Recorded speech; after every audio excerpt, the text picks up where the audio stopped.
Ever wondered how a Cambridge-educated man ended up leading one of the most significant revolutions in India's history? That's the fascinating story of Subhash Chandra Bose, often called the Netaji, or respected leader, by his followers. Born in Cuttack, then part of British India, Bose was a brilliant student who, guided by the desire to serve his country, crossed the seas to study at Cambridge University. Subsequently, he cracked the Indian civil service exams, a feat considered monumental at the time. But a cushy career in the civil service didn't appeal to Bose. His heart yearned for something beyond the red tape and the colonial bureaucracy. Driven by a fierce love for his motherland, Bose bid farewell to his promising career and plunged headfirst into the tumultuous waters of India's struggle for freedom.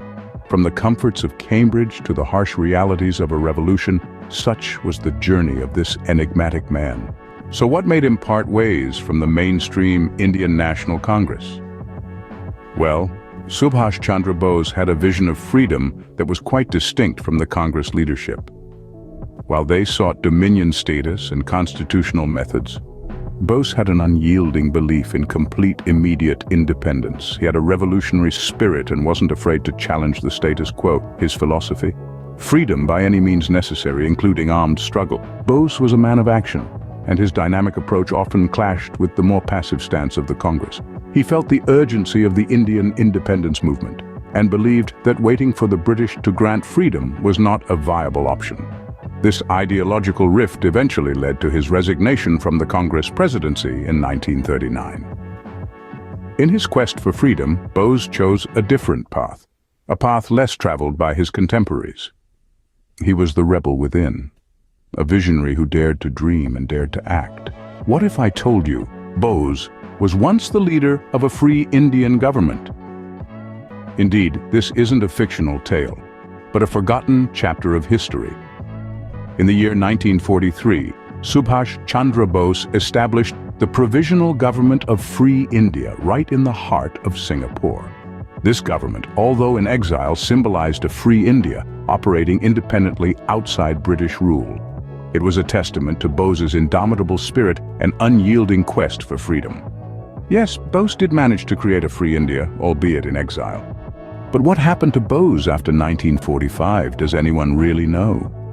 Subhash Chandra Bose's disappearance post-World War II remains one of history's greatest enigmas. Some claim he died in a plane crash, while others believe he lived in secrecy for years. Theories range from the plausible to the outright bizarre, each adding another layer to the mystique surrounding this revolutionary. His fate may be unknown, but his impact is undeniable. The man who lived a life of mystery left this world in a shroud of it. So how does Subhash Chandra Bose continue to inspire millions even today? This charismatic leader who once rallied a nation with his call for liberation continues to live on in the heart of every Indian. His ideology, his spirit of rebellion against injustice, his unyielding belief in India's right to be free, these are the elements that keep his legacy alive. His words, his actions, his struggles, they all speak to us, reminding us of the power of unity, the strength of purpose, and the sheer might of collective action. One of his most powerful rallying cries, "Give me blood and I will give you freedom," continues to echo in the annals of Indian history. This phrase, so symbolic of his indomitable spirit, is quoted even today, serving as a potent reminder of the sacrifices made for the liberty we now enjoy.